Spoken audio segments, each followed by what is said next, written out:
The Wellington Club hadn't changed in 30 years. Same manicured lawns, same colonial facade, same subtle air of exclusivity that had once made me feel so small. But I wasn't the same nervous young programmer who'd first walked through these doors, clutching a membership application and daring to dream. Now I walked up those marble steps in Valentino, my heels worth more than my first year's salary at IBM.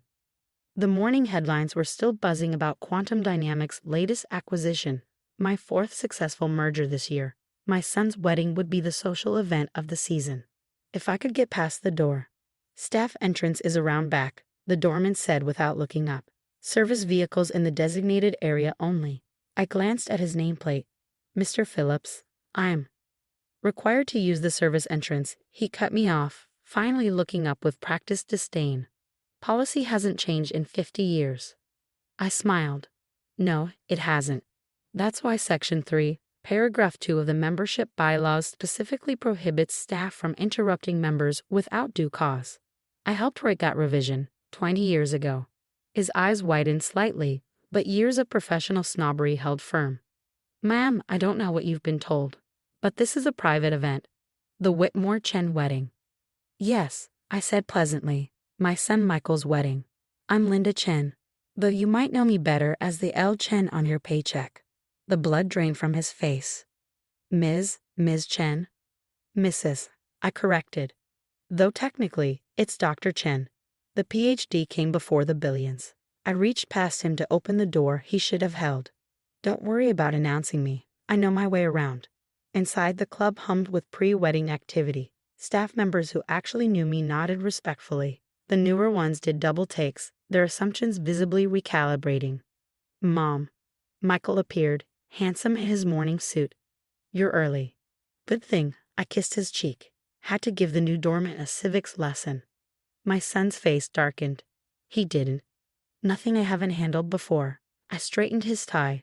Though you might remind your future mother-in-law that staff screening falls under her duties as club president. Catherine Whitmore's voice rang out behind us. Linda. Already causing trouble. I turned to embrace her, our laughter genuine. Catherine and I had bonded over being the only female CEOs in our children's private school parents association. She'd been my ally when certain board members suggested my tech money wasn't quite suitable for their institutional standards. Your new doorman needs updating, I told her. His assumptions are running on an obsolete operating system. Phillips? She sighed. Third complaint this month, though you're the first billionaire he's tried to redirect to the service entrance. First Asian billionaire, you mean. I kept my tone light, but Catherine caught the edge. I'll handle it, she promised. This club's old enough to have traditions, not old enough to have prejudices. Speaking of traditions, Michael interrupted. Amanda's asking about the tea ceremony. Are we still? Your grandmother would rise from her grave if we skipped it, I assured him. The red envelopes are already prepared, though I'm not sure how the club's old guard will handle seeing their precious ballroom transformed into a traditional Chinese ceremony space. They'll handle it the same way they handled your hostile takeover of their beloved Robinson Tech 15 years ago. Catherine grinned, with gritted teeth and forced smiles. Mother. Amanda Whitmore hurried over, radiant in pre-wedding excitement. I've been looking everywhere for you. The tea service arrived and I wanted to practice. She stopped. Oh, Mrs. Chen. I didn't see you come in. Apparently neither did the doorman, Catherine muttered. I hugged my future daughter-in-law. The service is beautiful, Amanda. My mother would have loved seeing her ceremonies honored like this. I just hope I don't mess it up, she worried. All those protocols. You'll do fine, I assured her. Though maybe we should practice where certain members can't have anxiety attacks over Chinese traditions infiltrating their sacred spaces. Too late, Michael nodded toward the door, where several elderly members were watching staff carry in ornate red and gold decorations. I think Mr. Harrison is having a stroke. Harrison. I raised an eyebrow. The same Harrison who tried to block my membership application because tech entrepreneurs aren't quite our sort. The very same, Catherine confirmed, though he changed his tune after your company bought out his family's manufacturing firm. Hostile takeover, I corrected sweetly. Very hostile. Very satisfying. Mom, Michael groaned. Please don't start any corporate wars at my wedding. Of course not, darling. I patted his cheek, though if Harrison wants to discuss the recent downturn in his company's stock, I let the threat hang playfully. A commotion at the entrance drew our attention. The doorman, Phillips, was arguing with someone. "Ma'am, I've told you, vendors must use the service entrance. I don't care if you claim to be. That's the coordinator I hired from Hong Kong," I sighed. "Excuse me while I prevent an international incident." "Want me to handle it?" Catherine offered. "No," I smiled, straightening my Valentino. "Some lessons are better delivered personally, especially when they involve updating outdated assumptions about Asian women in designer clothes." As I walked toward the door, I heard Amanda whisper to Michael, "Your mom is kind of scary." "Wait until you see her in the boardroom," my son replied proudly. "This is her being nice." I approached Phillips, who was still lecturing my event coordinator about proper protocols. "Mr. Phillips," I said in the voice that makes tech CEOs tremble, "I believe we need to have another discussion about Section 3, Paragraph 2, perhaps somewhere more private." The doorman turned, recognized me, and achieved a shade of pale I hadn't seen since my last hostile takeover. Sometimes the best traditions are the ones you break, preferably in Valentino. Phillips followed me to the club's private boardroom like a man walking to his execution. I'd held my first board meeting here after buying out Harrison Industries, something the wood-paneled walls had probably never quite recovered from. "Sit." I gestured to one of the leather chairs. "We need to discuss your understanding of contemporary club demographics." "Mrs. Chen, I assure you." "Dr. Chen." I corrected again, taking my usual seat at the head of the table. "And you were about to assure me that you're not prejudiced, that you treat everyone equally, that some of your best friends are Asian." He swallowed hard. "Here's what's actually going to happen," I continued. "You're going to apologize to Ms. Wang, my event coordinator, who, incidentally, handles royal weddings in Asia. Then you're going to spend the rest of the day making sure not a single other guest faces your assumptions." "Yes, ma'am, Dr. Chen." "And Phillips?" I leaned forward. "The next time you see someone who doesn't fit your image of a Wellington Club member, remember that they might sign your paycheck." A knock interrupted us. Harrison himself stood in the doorway, his face flushed with either embarrassment or anger, probably both. "Linda," he managed through gritted teeth, "I see you're making yourself at home. As usual." "Charles," I smiled. Perfect timing. "I was just explaining to Phillips here how the club has evolved since the days when you tried to blackball my membership." Harrison's flush deepened. "Ancient history, water under the bridge." "Like your company's stock price?" I asked innocently. "I noticed it's down 30% since you rejected that merger offer." Phillips looked between us, clearly wondering if he was witnessing the prelude to a corporate execution. "You know," Harrison said tightly, "some of us built our fortunes the traditional way. Not everyone needs to resort to hostile takeovers and technological shortcuts." I laughed, actually laughed. "Traditional way? You mean inheriting daddy's company and running it into the ground? How's that working out for you?" "Now see here." "No, you see here." I stood enjoying how both men instinctively stepped back. I built my empire from nothing. No inheritance, no old boys network, no country club connections. Just pure innovation and determination. And now my son is getting married in your precious club, which, by the way, I partially owned through that hostile takeover you're still bitter about. A new voice joined the conversation. "Is everything all right here?" Catherine stood in the doorway, every inch the club president despite her amused expression. "Just catching up with old friends," I said smoothly. Charles was reminiscing about the good old days when he could keep people like me out. "People like you." Catherine's voice sharpened. "Successful entrepreneurs, brilliant innovators, or did you mean something else, Charles?" Harrison tugged at his collar. "Catherine, surely you understand. The traditions of this club are evolving," she finished firmly. "Just like the business world, though some adapt better than others." She glanced meaningfully at Harrison's designer watch. "Last year's model, I noticed. The kind you buy when you're trying to maintain appearances on a declining income." "Phillips," Catherine continued, "I believe there are guests arriving who need proper greeting, with proper respect." The doorman fled gratefully.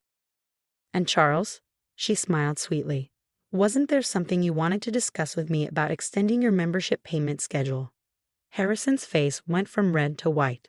"I'll come back later." After he left, Catherine turned to me. You know, when Michael and Amanda first started dating, some members questioned whether we should allow new money to merge with old traditions. And now?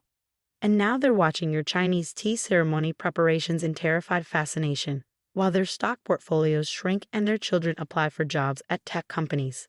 She laughed. Times change. Not fast enough for some, I said, thinking of Phillips and his assumptions. No, she agreed. But watching you take over their companies one by one has certainly accelerated the process. Ma. Michael appeared in the doorway. Amanda's parents are here, and the tea ceremony coordinator is asking for you. Duty calls, I told Catherine. Time to scandalize the old guard with some traditional Chinese customs. Give them something to really talk about, she winked. Walking through the club's hallowed halls, I passed dozens of portraits, all old white men in serious poses.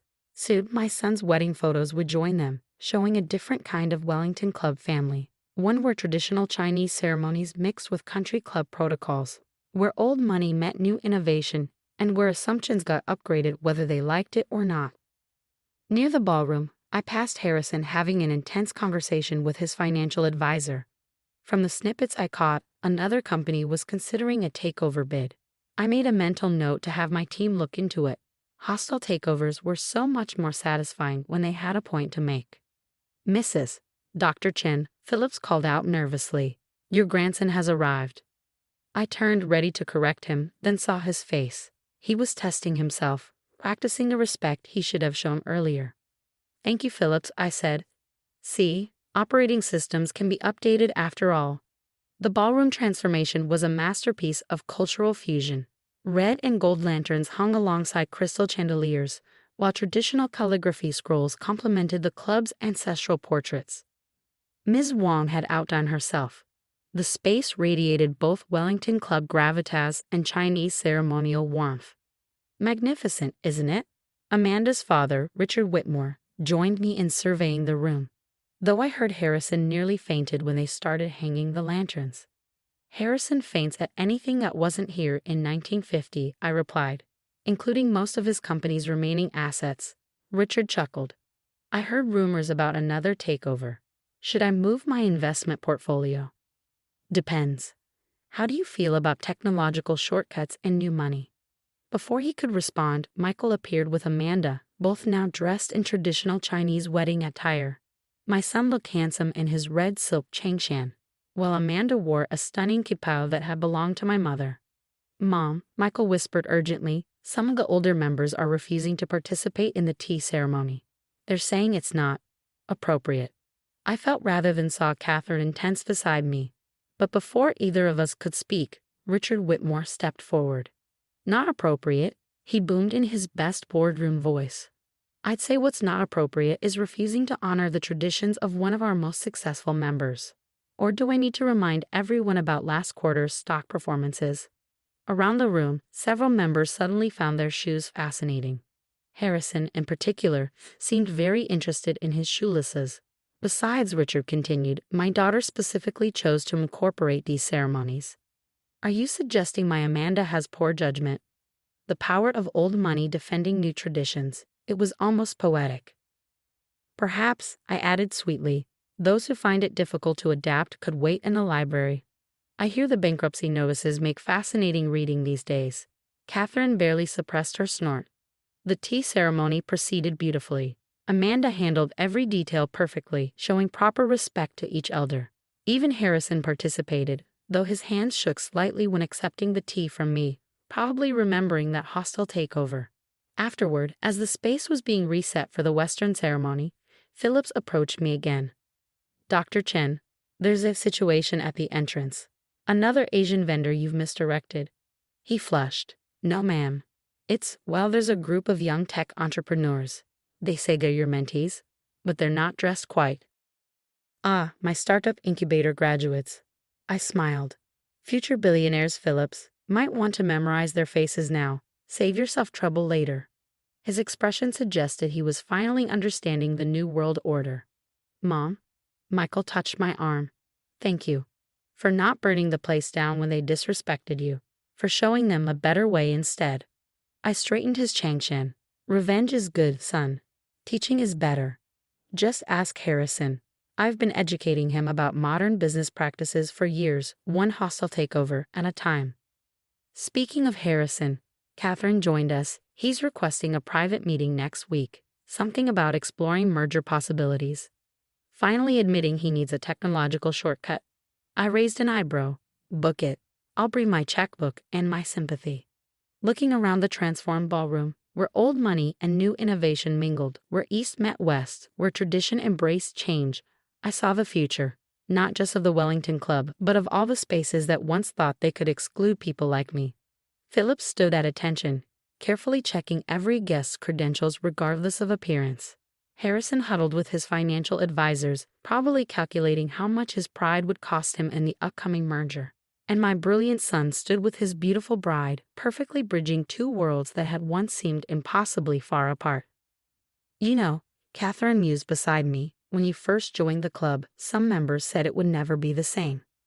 They were right, I replied, watching my startup mentees enter in their stylish but decidedly non-country club attire. It's better. After all, the best revenge isn't just success. It's success that forces others to evolve, even if they have to be dragged into the future, one tea ceremony at a time.